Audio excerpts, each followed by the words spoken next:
Assalomu alaykum, hurmatli ko'ruvchilar. Sharq Turkiston ovozining kundalik xabarlar programmasiga xush keldinglar. Xabarlarimizni yoqtirib ko'rishinglarni umid qilamiz. Men Muhammad Azat. Tövende dehqonlar xabarlarimizning tafsiliy mazmunlarida bo'lsin.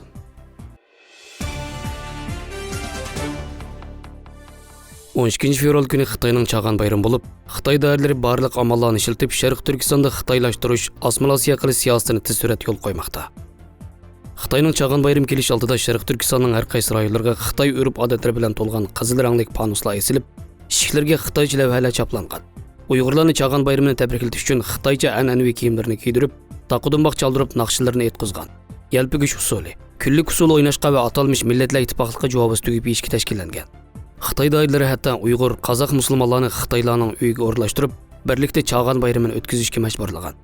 Xitoy hukumati Sharq Turkistonda 2017-yildan boshlab keng ko'lamli tutqun harakatini boshlab, Uyg'urlarni lager qamash bilan bir vaqtda yana Xitoyning Chag'an bayrami, Panus bayrami qatorliq an'anaviy bayramlarni dag'dug'i qilib o'tkazishni mos qadamda kuchaytgan bo'lib, qiyinchiliklarni hal qilishga yordam berish nomida Xitoylarni musulmon oilalariga o'rlashtirib, qo'shmoq tuqqan siyosatini yo'l qo'ygan. Musulmon oilalardami doim Xitoylarning uyiga berib tomoq yeyishni talab qilgan. Ma'lum bo'lishicha, navbatda Sharq Turkistonda Uyg'urlarning milliy kimligini namoyon qiladigan har qanday moddiy va ma'naviy hodisalar birdek atalmish asabiylikning ifodasi deb qaralayotgan bo'lib, Uyg'urlarning Xitoylardan farqlanadigan barliq alohidaligi atalmish vatanparvarlik tarbiyasi nomida yo'qolish oldida turmoqda.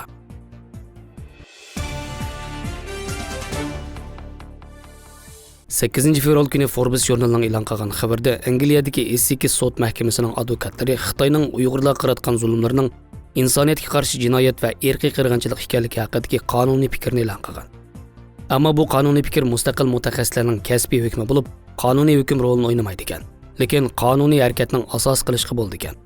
Yer shari qonun harakati advokatlik o'rni e'lon qilgan bu qonuniy fikrda Xitoyning Uyg'urlarga yurgizayotgan keng ko'lamli tutqun qilish, turmaga tashlash, majburiy emgakka selish, qiynash, bosqinchilik qilish, majburiy tug'mas qilish, bolalarni assimilyatsiya qilish va boshqa har turli ziyonkashliklarning insoniyatga qarshi jinoyat ekanligi jazmlashtirilgan. Bu fikrdagi eng muhim nuqta bo'lsa, Uyg'urlar nufusining qattiq kontrol qilinishi bo'lib, barliq isbotlar Xitoyning Uyg'urlarning nufusini yo'qotishni e'tiborligini ko'rsatgan. Ya'ni tutib turilayotgan Uyg'urlarni jismoniy jihatdan va ruhiy jihatdan xo'rlash, Uyg'ur nufusining ko'payishining oldini olish tadbirlari va Uyg'ur bolalarini Uyg'ur jamoatidan ayirib, boshqa to'pliqqa majburiy o'tkash qatorliqlar irqiy qirg'inchilikning tipik misollari bo'ldi ekan. Yer shari qonun harakati advokatlik o'rnining ma'muriy amaldori Deribla Minog xonim bu qonuniy fikr haqidagi mazkur tafsiliy doklad Angliyadagi Essex sud mahkamasining advokatlarini asos qilgan qonun mutaxassislari tomonidan Sharq Turkistonda yuz berayotgan zulmlar haqidagi necha yuz betlik dalil isbotlarga asosan tayyorlanganligini, natijada ishonchli hujjatlarga asosan Xitoyning Sharq Turkistonda Uyg'urlarga yurgizayotgan irqiy qirg'inchilik va insoniyatga qarshi jinoyat deb bekitilganligini bildirgan. 9 fevral kuni Angliya parlamenti a'zolari yuqori sudning irqiy qirg'inchilik delolari qarab chiqish va uning aloqador qarorlarni chiqarish huquqi bilan ta'minlaydigan sud qonun loyihasidagi irqiy qirg'inchilik munosabatlik tuzitish kirgizish loyihasini ovoz qo'ydi ekan. Agar bu loyiha ma'qullikdan o'tsa, yuqori sud buningdan keyin Uyg'urlarning delosini o'z oldiga qarab chiqa oladi ekan. Bu tashabbusni Angliyadagi nopusliq advokatlar, Xalqaro advokatlar jamiyati, Kishilik huquq instituti va Angliya Wales advokatlar huquq komiteti qo'llagan. 4 fevral Birlashma agentligi Angliyadagi London mustaqil xalq sudimi bu yil may oyida Xitoyning Uyg'urlarga irqiy qirg'inchilik qilgan barmoqligini ko'rib chiqishni boshlaydiganligini, o'zlarining tunji guvohlik anglash yig'inida ichib, o'nlagan shohidlarning guvohligini anglaydiganligini xabar qilgan.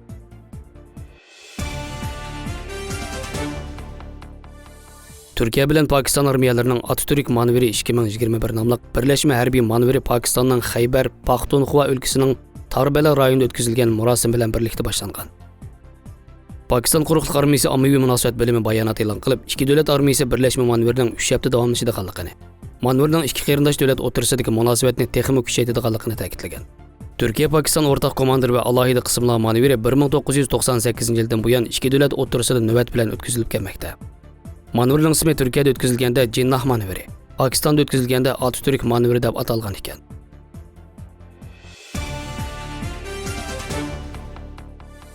Büyük şair mutafakkur Nizomiddin Alisher Navoiy milodi 1441-yili 9 fevral kuni Herat, ya'ni hozirgi Afg'onistonning g'arbidagi bir shaharda dunyoga kelgan. Alisher Navoiyning urug' tuqqanlari To'miriylar sarayiga yaqin kishilardan bo'lib, uning otasi G'iyosiddin Barlasmi Xorason shohi Abul Qosim Bobur sarayida harbiy amaldor bo'lgan. Alisher Navoiyning asarlarining soni taxminan 500 ming misra atrofida bo'lib, sharq adabiyotida emas, dunyo adabiyotida hech kim bunchalik jiq va esil asarlarni yozib boqqan emas. Alisher Navoiy Hirotda tug'ilgan va shu yerda yashab o'tgan bo'lsa-mu, nasabnomasida aniq qilib Alisherning otasi G'iyosiddin kichik Uyg'ur baxshilaridan edi deyilgan. Uyg'ur xalqi necha yuz yildan buyon Alisher Navoiyni o'z shoir deb bilib, uning she'rlarini muqam naqshlar bilan birga o'qib, madrasalarda darslik qilib o'qib kelgan. Alisher Navoiy boshlang'ich bilimini Hirotda olgan. Uning ajoyib talanti va qobiliyati maktab yoshidagi yillarda namoyon bo'lishga boshlagan bo'lib, 10-12 yoshlarda yozgan she'rlarni ustozi Lutfiga ko'rsatgan. Uning iste'dodidan mamnun bo'lgan Mavlana Lutfi Alisher Navoiyning "Arazin yapqash, ko'zimdan sochilur har lahza yosh. Bu ila kim paydo bo'lur yulduz, nihon bo'lg'ash quyosh" degan matlai bilan boshlangan g'azilni anglagandan keyin, agar muyassar bo'lsa edi, o'zimning 10-12 ming baytimni shu g'azalga tegishar bo'lar edim degan ekan.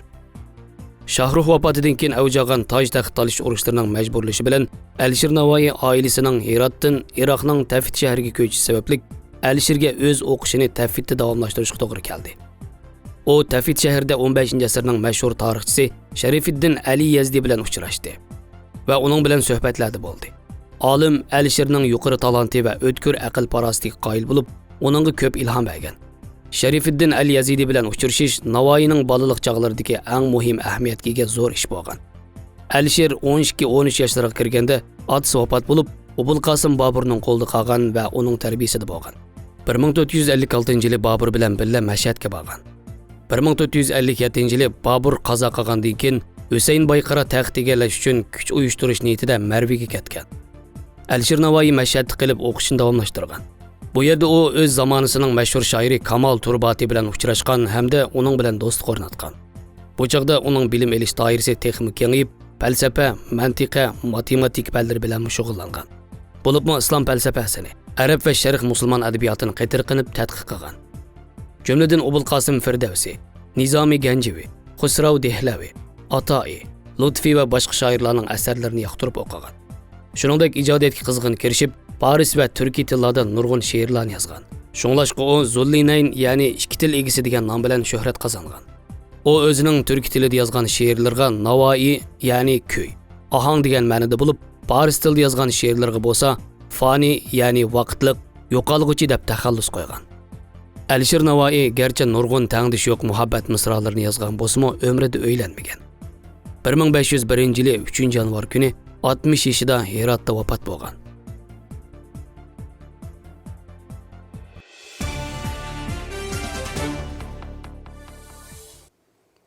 Xabarlarimizni ko'rganingizga rahmat. Ko'rishguncha omon bo'linglar. Xayr xo'sh, Allohga omonat.